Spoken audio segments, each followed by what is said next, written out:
Yeah, this is Covina, man. This goes out to my inner city preppers here.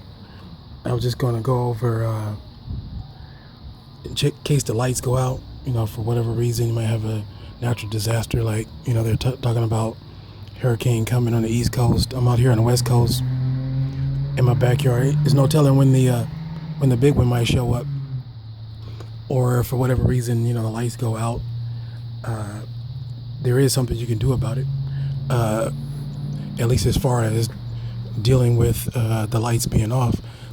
And as far as urban preppers out here, or inner city preppers, you can get a battery package. You can build something or buy something called a solar generator, and it's quiet. It's not making any noise. It's working right now, and pretty much it consists of a battery.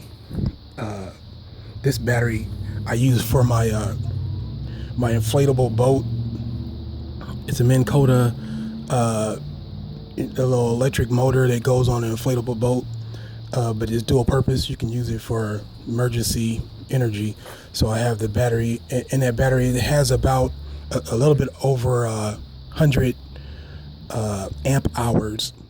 I got the battery that's in that little box. I got it from Walmart, and I think it's about 105 amp hours. And amp hours is you multiply the amp hours by the voltage, which is 12 volts, and you get a number of watts. And watts is like a unit of measure that how much energy it burns. So you can use different appliances for a certain amount of time depending on what type of wattage it uses. And most products have on there, it tells you like how many watts it uses. So you could just do the math and divide it and see how long you can run it. But you usually need a deep cycle battery. So there's a deep cycle battery in there. It's a little different than your car battery, although you can utilize a car battery. It just probably wouldn't work as long. But you basically need a battery and then a solar panel. I just have one solar panel. It's up to 100 watts, and the watts could vary depending on if it's cloudy. Right now, there's no clouds in the sky, but it is October, so probably not getting the strongest sun. But you can connect the solar panel. It goes to a charge controller that regulates the energy that goes into the battery, so the battery doesn't overcharge. Those are mandatory. The battery costs about $100. The solar panel cost about $120, and the charge controller was about $40. If you got that kind of money, if you're worried about, just in case the lights go out. And I don't know how long the battery lasts. You can just keep using it. And if you think of like what you might want to charge with it, like maybe you can utilize I have a 12 volt fan. If the lights go out, I like to use a fan when I sleep, cool down, and plus the ambient noise. I have a 12 volt fan that can run on there. It doesn't use that many watts. There's like a portable DVD player, something to do if the lights go out. Have a little rechargeable headlamp, and that thing is bright, and you can use it for a lot of different purposes. I use it for when I'm bike riding.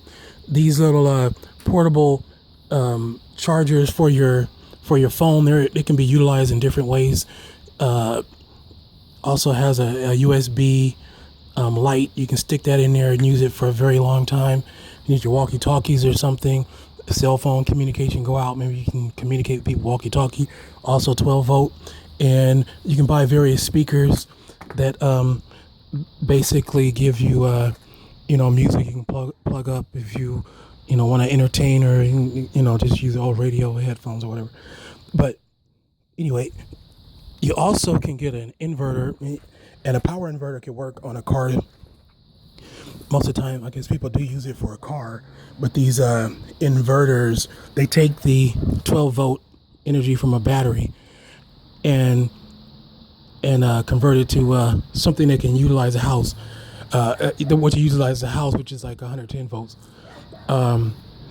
it won't last as long as probably using a lot more. So you just get one that uses have a maximum power. This one is about 1100. So you can run things. See if I can give a demonstration of what I can run with a battery and an inverter. Okay, after moving it in, and it took about 10 minutes to load up there, because you have your satellite TV and then have a decent sized television, and all that is running right off of this inverter and this battery.